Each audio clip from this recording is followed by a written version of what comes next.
Good afternoon, opera friends and family. My name is Nancy King, and I'm delighted to welcome you to this afternoon's Sunday Salon, which today features conversation with our Opera Wilmington principal conductor and music director, Daniel Breyer, and three of our Magic Flute cast members, Christopher Hochstuhl, who will make his company debut as Tamino, and returning Opera Wilmington favorites Shannon Kessler-Dooley in the role of Pamina, and John Dooley performing the role of Papageno. We have a new fundraising goal leading up to next summer's production. We're looking to raise an additional $30,000 to help bring our version of Magic Flute to the stage. But we need your support. Tickets to an opera only covers about 1/3 of its expenses.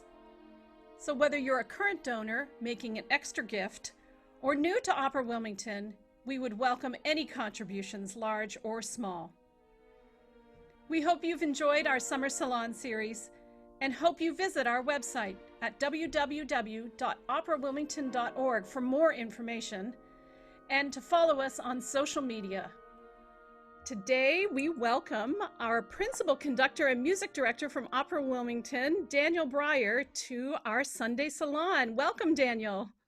Thank you for having me. Well, it's great to see you, although it's virtually. I have to say, it's probably 2 weeks since we would have done our production of Magic Flute this summer, and we're all sort of in a little bit of a funk because of it. So I thought maybe this Sunday Salon would provide us with an opportunity to just sort of talk about what we envision for the production and also let our Opera Wilmington audiences get to know you a little bit better. So first question I have for you is a really important one, which is just how are you doing at this time when so many opportunities have dried up because of COVID-19, and how's your family and your general health and what's your professional career looking like these days?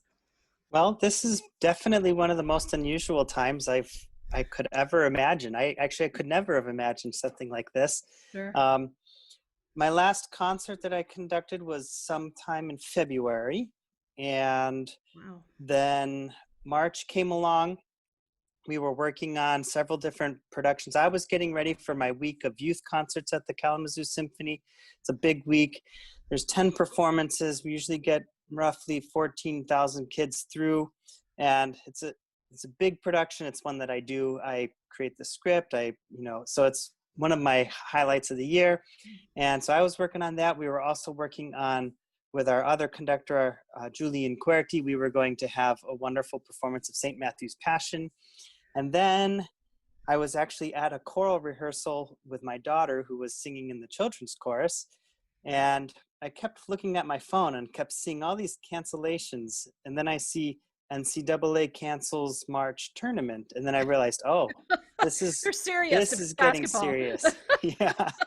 So at that point, it was like, well, we shut down as everyone else did. We took care of business and then ended up leaving the office as everyone else did up here. Michigan was rather aggressive with shutting down. So we did that, and then we just hoped that maybe, April would come and we could do something. And then April passed, and then May, and then June. And so it was one of those, at first it was, I'm always putting away a score, putting another score away, putting this away, all these things that we were excited to do. So that was tough to get used to. However, I enjoyed being home, and I enjoyed having the family home. I have 2 children, and distance learning was a little tough, but other than that, we just really had a lot of fun together.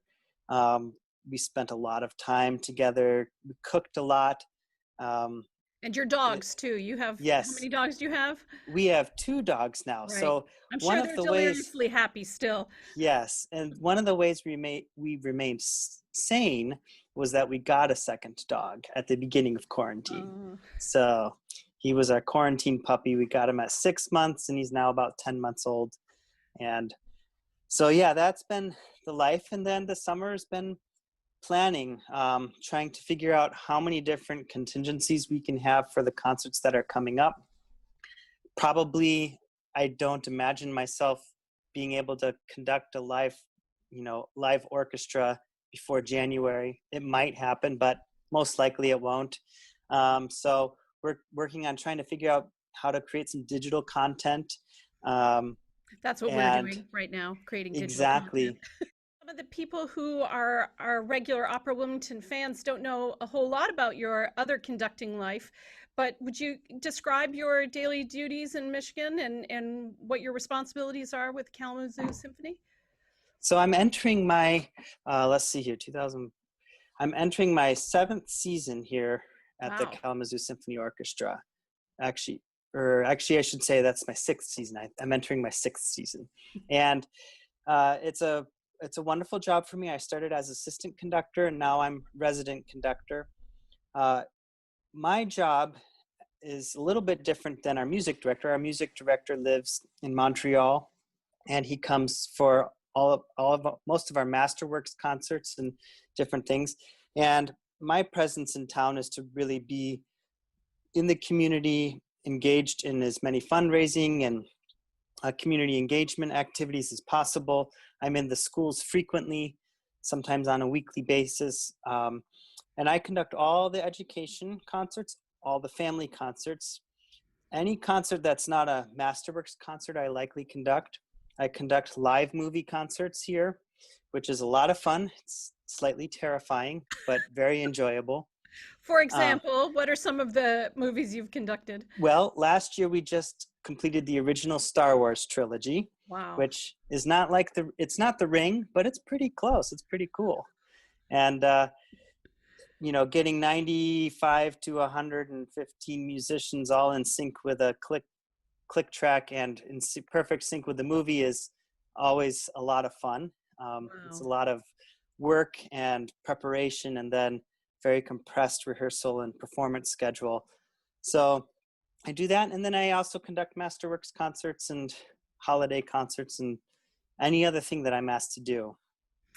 Well, that's terrific. And so this was to be your second year with Opera Wilmington. And so we're disappointed, but happy that you'll be around for next summer too, Yes, and for a few more seasons too, since we snuck a little contract to yes. secure Daniel. He's so talented and really known to the Wilmington community because some of your family resides here. My dad has been in church music and music education his whole career, and right now he's at Wilmington Christian Academy. He teaches the middle school and high school choirs and bands.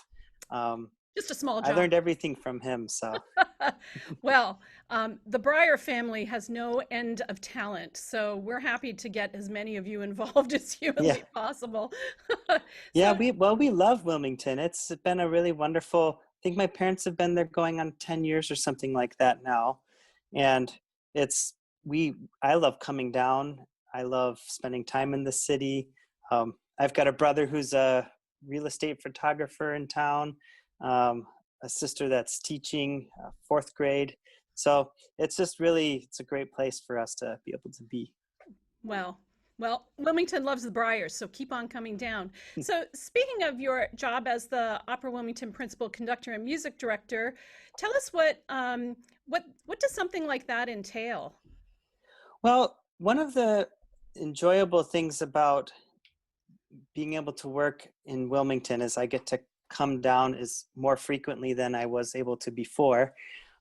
So there's different things that I'll be there for, is when we have casting auditions, um, being there, any kind of development opportunities that arise, and all of that. And then it's a lot of the rehearsing and preparation, making sure we have the right performing editions. That basically what that means is that all of the music that the singers, the chorus, the director, the orchestra, that we're all working from the same materials. I know some people in the general public might not realize that that's actually a big deal, A but huge deal, yeah. when you're working with a work that's been around over 200 years, there's many different editions, and many different scholars have different ideas of what belongs and what doesn't belong, and markings. And so that's a big job. And then the rehearsal process, which is so much fun, and the The best performance part. process. The best Yes. part, for sure. This the discovery of your work of Magic Flute, for example, all over again with a new set of people is it's always a journey. So, have you always been an opera fan? And what was your first opera that you conducted? Well, I was really excited to do Magic Flute this summer because the first opera that I conducted was another Mozart opera, Le Nozze, The Marriage of Oh, the Figaro. Figaro. Yeah, Yeah. sure. And Mozart he has a way of creating so much drama with such an economy of means musically, and dramatically and everything else. And what is enjoyable is when I first conducted opera was when I was in graduate school. I really wanted to conduct an entire opera. So that was my first opera, was Le Nozze. We recruited an orchestra, chorus, singers, Was that in and Michigan? it Where was did in you? Michigan, That's yes, right. in Yep. Ann Arbor, Michigan, at the University of Michigan. Fabulous. And did you have to pay for all of these forces or? Well, the beautiful thing about being in university is people will do anything for food. So there was a lot of free food, a lot of meals baked, You bribed them. cooked, and yes. That's so great. That's wonderful. So, so you must have a fond place in your heart for Mozart. But I mean, we were all so moved with your conducting last summer in Puccini's La Boheme, and that was the opera that you auditioned for our company with, and had that great chance to collaborate with Jamisa and Johnny, and we just were so taken with how your passionate connection to the music and beautiful phrasing and your ability to, sort of mind meld with the singer.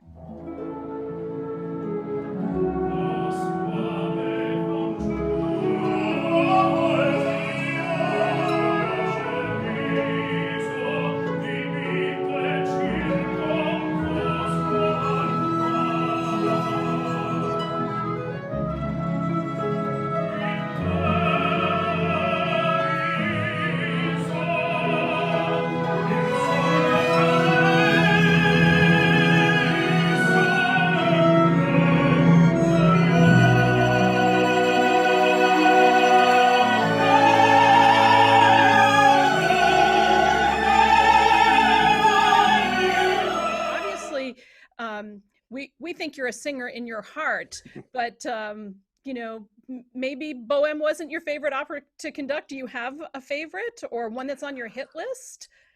Well, Bohème is really That's hard a to terrible beat. question. I know. Bohème is hard to beat because I don't think there's anything in Bohème that I would leave out. I think it's just it's so concise and it's perfect in every way.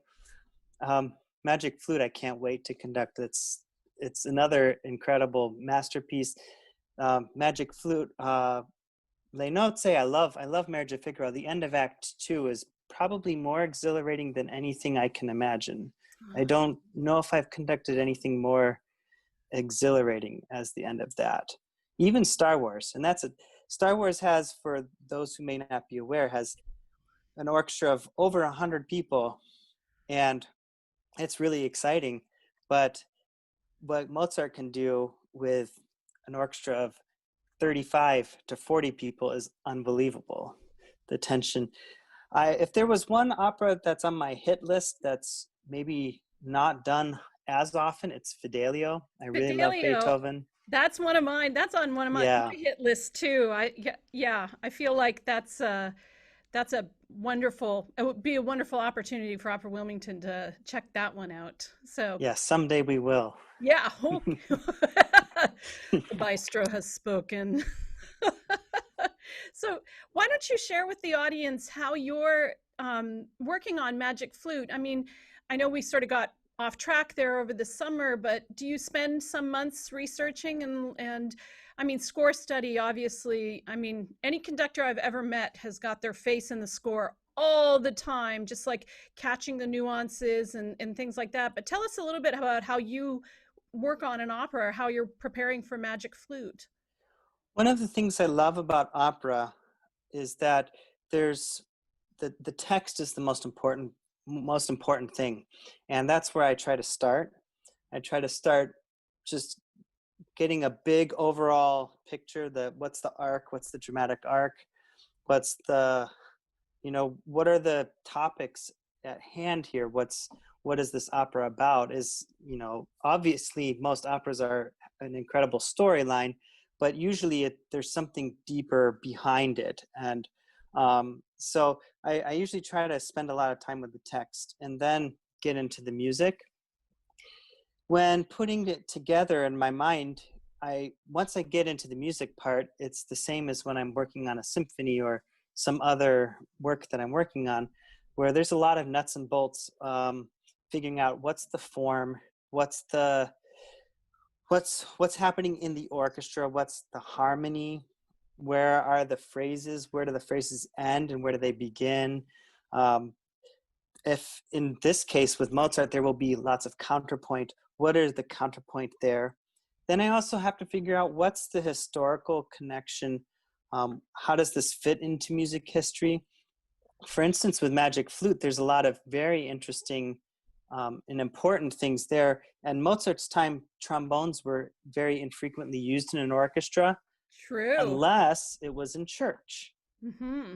But Magic Flute has 3 trombones, which makes it very church-like. Yeah. Exactly. Yes. And then for Magic Flute, the fun part then is you start diving in, and there's all the numerology, there's the balances between good versus evil and enlightenment versus ignorance and all of these things. And it's like a rabbit hole you go down, because then you get into Freemasonry and how much of it's there.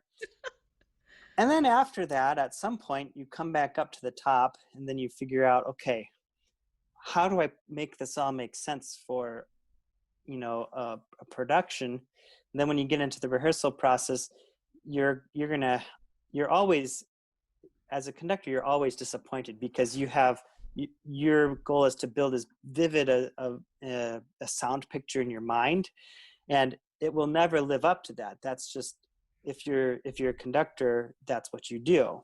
So then it's about yeah. So then it's just about figuring out, okay, how do we get from, get to the performance, and what do we have to leave behind, and what's essential, what's non-essential, because you can't bring out every little detail. Otherwise, it gets really boring for the listeners, because then all of a sudden they just hear details instead of the whole picture. Big picture, sure. Yeah. Well, I think Magic Flute is such an interesting opera. It's often I call it the gateway opera. Like, Yes. You can easily entertain little kids with this piece. Yeah. There's so much fairy tale-esque kind of elements in it that it's very accessible. And yet, if you really spend a little bit of time with it as an adult, you would see that there are themes in there that are sort of, appealing to an adult brain. So it's one of those pieces that's new all the time for me. I never get tired of Magic Flute. I always keep coming back to it at whatever stage I am in my life, and I think, yeah, there's that missed that when I was 25. So Yeah, I think, yeah, I'm excited because we're going to have little kids in it too for the boys. and I think it's just, to me, with this particular opera, and turbulent times is very kind of, there's something comforting there, because he's really dealing with the ideals of virtue, and the virtues of knowledge and justice and love and wisdom, truth, and I think it's very moving for adults. It's a fairy tale that's moving for adults. Yeah, I think so. I think it appeals to a wide swath of people. Tell us a little bit about your life as a musician. I mean, we know you're a conductor, but was it always that way? Like, were you an 8-year-old Daniel Breyer with a wooden spoon conducting somewhere, or what instruments did you start out on? And then how did you, give us the synopsis of Daniel Breyer getting to be a conductor? The short story goes like this. We mentioned earlier, I was born in a musical family. So I grew up singing in church every Sunday from the littlest of age. My dad had a church choir that I was in, and from then I was singing all the time. At the age of 5, I learned piano. My dad taught me piano. And then we moved to a city that had a really good violin teacher when I was 8 years old. And I started violin. And that became my main instrument. I still played piano. I still play a little bit today, but not much. Violin became my main instrument. And it was like when I picked up the violin, it was just like suddenly it found me. I feel like everything came so much easier than any other music that I had done. Wow. So I kind of soaked it up and was in the youth orchestra just a few years later. And during high school, I was doing the summer program at Indiana University. And I was practicing nonstop. By the time I was in high school, it was 4.5 to 6 hours a day, year Wow. round. Just practice, practice, practice. But I always knew that I wanted to be a conductor. So the first time that I conducted was in middle school when Really? the band director had to leave. And at that time, the school that I was in did not have a string program. So I was playing percussion in the middle school. I could count and I could read music. So percussion became my thing. And the band director had to leave to go to the office for something real quick. And he said, Daniel, why don't you conduct? So I started conducting. The band director came back, unbeknownst to me, but never came back in the room, just watched. And Oh. so he kind of helped make sure that I got chances to conduct throughout middle school and high school. Got to the point where if the teacher was out of town, I would be the substitute, and they would just put an adult in the room to make sure that, nothing crazy happened. But for the music, that was me. And I did my bachelor's degree in violin performance. But right after that, I got a job because I really wanted to conduct. I got a job teaching middle school and high school choir at a private school on the East Coast in New Hampshire. Oh. Wow. And then I decided, well, if I'm doing this, I should probably get some more formal training. So I went to the University of Michigan and got a master's degree in choral conducting, spent a year away working, and then came back for another master's degree in orchestral conducting, and then ended up in Kalamazoo and then Opera Wilmington. And now it's my pleasure to welcome three of our cast members for next summer's Magic Flute to the conversation. So please welcome Christopher Hochstuhl, who is coming to us from, are you actually in Berlin, Christopher? I am in Berlin, Germany right Okay. now. So. Wow, wonderful. So there's Christopher. Christopher is going to be singing Tamino with us this summer. And then, of course, favorites of the Opera Wilmington audiences, there's Shannon Kessler Dooley and John Dooley. Hi. And they're coming to us, both of them, from, where are you guys? Bolivia, but yes, beautiful Bolivia. And that would be North Carolina, not, yes. Getting darker and darker on us. I know, we're on the verge of some tricky weather here, but that's the way it goes in North Carolina. And so this is actually the first time that our conductor, Daniel Breyer, has had a chance to talk with our cast members. So we'll just jump in here. And Christopher, since you're so far away, why don't you tell us a little bit what is your performing life like right now in Berlin? I know you moved over there last year, is that correct? I did. So I moved to Germany last August, spent 1 month in Hamburg, and then decided I wanted to settle in Berlin. So I moved here in September and have been here since. And I came here with, I think the dream that most people have when they come to Germany is try to get that Fest contract. Which I'm still working towards, but I was taking some German classes and was giving some auditions for agents, and that led to my first job, which was a guest contract with the Stadttheater Gießen in a new production they made called Glaube, Liebe, Abschied, which was kind of a pastiche work, somewhat like the Enchanted Island at the Met, where it was a pastiche of relatively late Baroque arias set to a new storyline, but a bit more realistic and less fantasy than the Enchanted Island, but nonetheless, that was the idea. So I was doing that, and then was preparing for some upcoming auditions, and then Corona kind of happened. Wow. So everything right now, like in the United States, is kind of on pause. The opera house is here. It depends on the local government. They get to decide what exactly can happen during the Corona pandemic. And some are able to give performances outdoors or with very restricted audience numbers. But this overall has kind of led to a bit of a standstill. There's not really auditions because no one can really hire right now. They don't know what they're going to be able to do. So um, meanwhile, I've been back to German school. I just finished my B2 level of German, and I Fancy. took the Deutsch als Fremdsprache exam. I'll get my results at the end of the month, see where I'm at in this whole journey of trying to learn German. And otherwise, I'm just trying to ride it out like the rest of us and wait for better times to come back. Wow. Well, that's an amazing story. I can't imagine transitioning to a new country and a new life, a hopeful life as a young singer, and then having everything come to a complete standstill. So I think you do teach lessons, though, online, don't you? I do. So that's actually been, I hate to say a good thing about Corona time, but a good thing has now everything is online.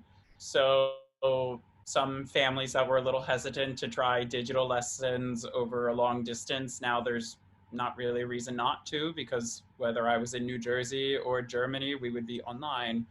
So I've had quite a few students return to my studio. I work with a lot of high school age musical theater singers, actually, which is kind of a passion of mine. So it's been a great joy to have that back in my life, and make music with these young singers, some of which are going to be auditioning for college in the fall, which is also very exciting. Oh, that's very exciting.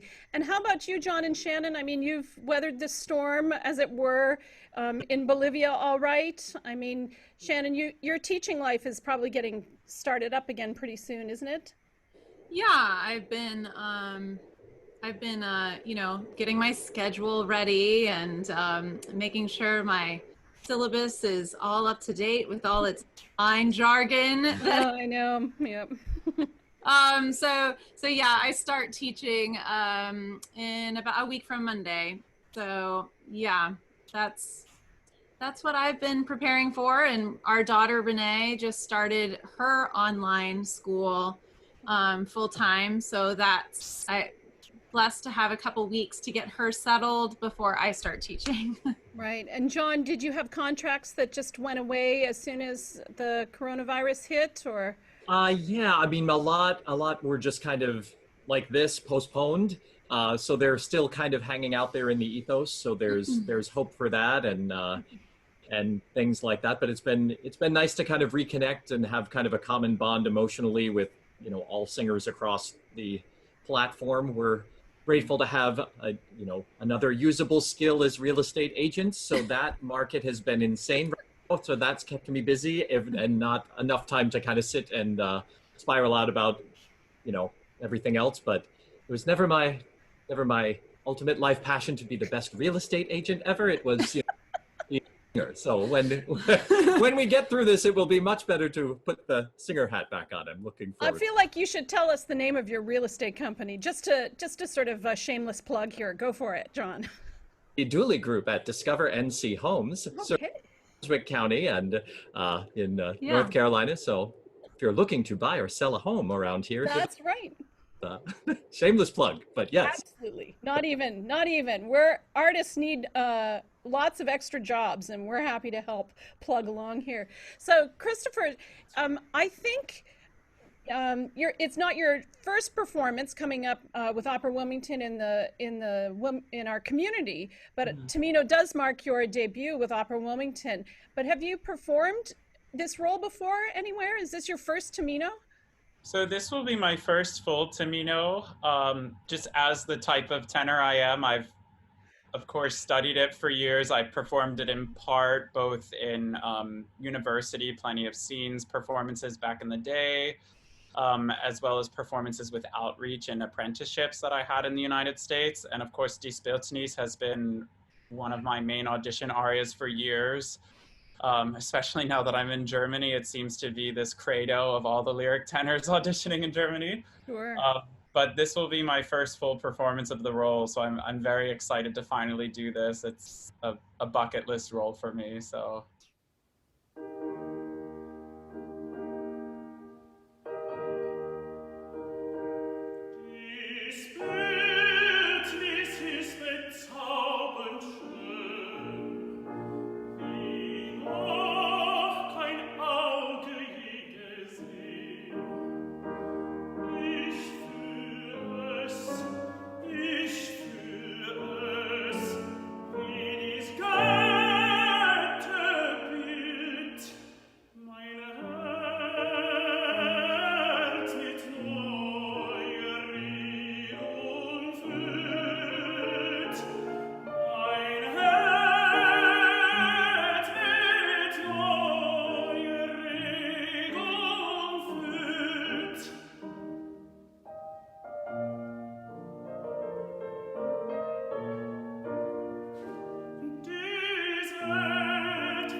Well, I remember that I met you singing Mozart. It was Mozart, right? The Mozart Requiem? It was. It Yes, was, and I was looking. I had not met you yet, and I looked to my left when you started to sing, and I thought, magic flute.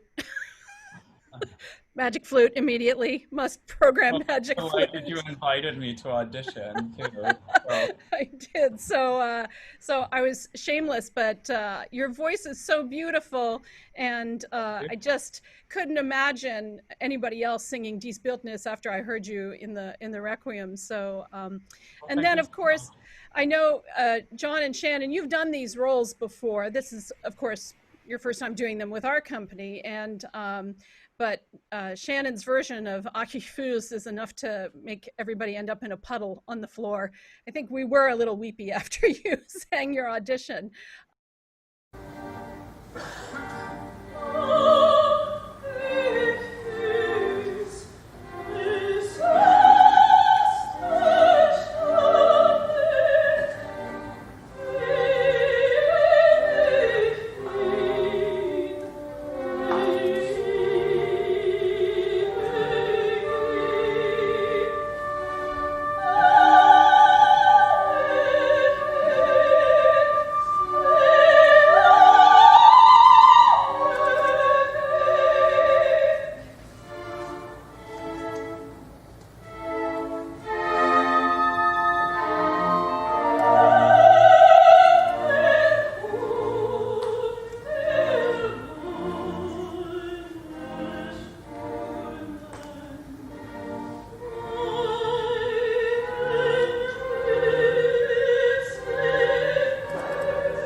John, your training lends so well to the role of Papageno, but you've done that role a lot, haven't you? In a sense, you could. Oh, okay. I've done it. I always say I've done it in every incarnation you could think of, except what I would say for real. I have my very first job. I was part of the Native American storytelling version of Magic Flute as an outreach tour, where I was Papa Kiwo. Ah. And then I went on to do another outreach version of it where I was Papageno, but it was set in outer space, and I also had to play Third Lady. That happened. And I did my first full production of it in a company called Opera Vivente in Baltimore, which sadly closed a few years back. But that was set in Baltimore, and I was a rabid Orioles fan and had to speak the whole and sing the whole role in the Balmorese accent, and I was Papageno. So that happened. Okay. Yeah. And none of them I got to wear feathers. And then Shannon and I did one in a kind of just add water Magic Flute in a week's performance with Erie Chamber Opera, which was fun to do, but it was, no one should do Magic Flute from stem to stern in a week because everyone's really tired. and I think Renee was about like 1.5, so I don't really remember that. Oh, really? Drawing a blank? Just drawing a blank. I had to learn that, and then I had to learn Butterfly right after. So I learned, Magic Flute like 3 months in advance, and then I had to go on and then come back to it. So yeah, I don't it's like, I was so tired from waking up every, however many times in the night, and it's somewhere in there though. Somewhere. Well, you've got 9 months to call it back out to your brain before we start trotting it out again. Yeah, I think about all of the different productions that they've done, and I'm just wondering, are there productions that you've seen that you've loved, or Daniel, tell us about your experience with Magic Flute, not as a conductor, but as an audience member. Have you seen a production that you've loved? Well, the Met has a recent one that was pretty contemporary that my daughter really took to. And that's the Julie Taymor version with the yes. puppet? Yes. Yes, and we've seen that probably a dozen times in our household. So that one is definitely a favorite around here. There's a conductor that I really admire, Ivan Fischer, who has started to kind of direct his own operas, and they usually take place on a concert stage, and all kinds of interesting things happen. In this case, it's a big storybook behind the orchestra in which the characters come out. So that was kind of interesting. He also did one in Paris in the late 90s, I believe, that was very, very interesting, a more traditional type production. Oh, that's interesting. Well, since you're over in Germany, which is not, all that far away from Austria, Christopher, I'm sure people are rabid for traditional versions of the Magic Flute. Have you seen a flute since you've been over there? So I have, but I actually haven't seen a traditional production of the Magic Flute at the Staatsoper unter den Linden. I also saw the puppeteering version, where the whole opera takes place as if it's children telling a story and putting on this puppet show, and they're flying all the cast around with that's the marionette. Is that the marionette version? Yes, I've seen those clips for that. Yeah, that's fascinating. Yeah, it was fascinating, and there were some things I really enjoyed about it, and I also really admired any singer that can sing so well while being flown through the air. There were some things that were a little strange, but other things that were very entertaining and a new perspective on the piece I never thought about. So sure. It was interesting. Well, I guarantee you we won't have that problem here in Wilmington because we don't have a budget for flying anybody doing anything. Shannon and John, do you have a version of Magic Flute that you love? So the only version that I've actually seen live was John's Oriole version in Baltimore. So it was good.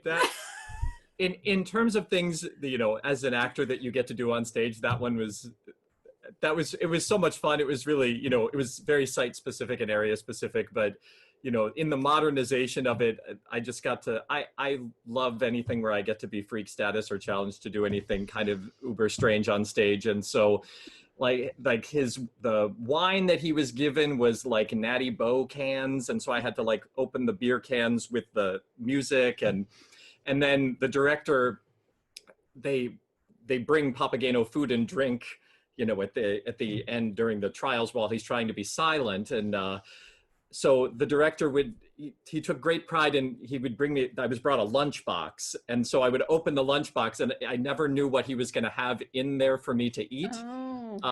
So I had like Ritz crackers and squeezed cheese. Cheese whiz, like the canned cheese. And I had ravioli in a can one night. And I had some like Oreos or something like that. And so I was supposed to eat this while the Palmina was singing Aki Cruz. And so being a pseudo good colleague, I was like, I'm really excited about eating this. So I would make some kind of creation out of whatever was in there and put it all together. So it was like an Oreo, a ravioli, squeezed cheese, and then I would eat it.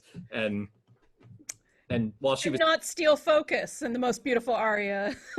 I won't do that. Yeah, don't do that. I promise I won't do that either. That sounds good. That sounds really good. I sort of started my love affair with Magic Flute with the Ingmar Bergman film back in the 70s. So I think a lot of people have said, anybody else seen that movie? Or is it just me in my old age? Well, if you haven't seen it, you've never seen Magic Flute in Swedish, so you need to get busy. It's I sort of look at it as the precursor to all of the filmed versions of operas at the Metropolitan Opera. I mean, Bergman did it first, and I just recently discovered that Kenneth Branagh did a version of it in 2006, maybe something like that, which I had no idea there was another film. So I had taken a look at it, and it was set in World War I, but they had very pristine costumes, and the Queen of the Night came in on a tank, and I lost my my taste for it after that. So I think everybody, you just have to find a version that works for you, for sure. And I will just sneak in that our production might have a slightly different version than just the classic fairy tale, because Mark Sorensen was inspired by a documentary that he saw about the Halston, about the great designer in the 70s. And so he's thinking about crafting costumes that are sort of from that inspiration. And maybe we'll get around to do some projections too. I'm not 100% sure what Max Leidy is thinking about, but everybody's got an opinion on it. And modern or not modern, I guarantee you people are going to have a good time, especially with this cast. I'm not worried about it at all. I will say that our Queen of the Night is coming also from overseas. Evelyn is from Hungary, and so she's performed the role in Hungarian, and we're asking that she bring us a German version, because our version is going to be sung in German, but we're going to do the dialogue in English and see if we can't get a little bit more accessibility for the audience with that.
know, everybody loves Magic Flute, and I'm curious, Christopher, do you have an idea why? Like, is there something great about your character, about the opera, that you think is contributed to 220 years on the top 10 list?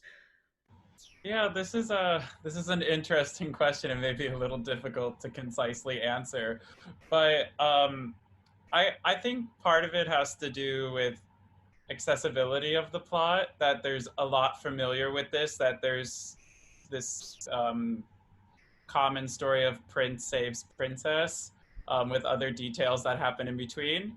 Um, but also, I think there's a lot of great fantasy and action that happens in the Magic Flute that makes it really entertaining, perhaps especially for someone that this might be their first or one of their few experiences with opera, where, I mean, right from the beginning with the Magic Flute, you have this giant, fantastic snake just chasing down Tamino, and then these three mysterious women come riding in and save him, and then you have the typical prince saves princess story of prince falls in love with princess, and then out of nowhere comes the queen of the night lamenting what's happened. And there's just so much action that happens in a short time, that I think it's a great way to suck a lot of people into an exciting story and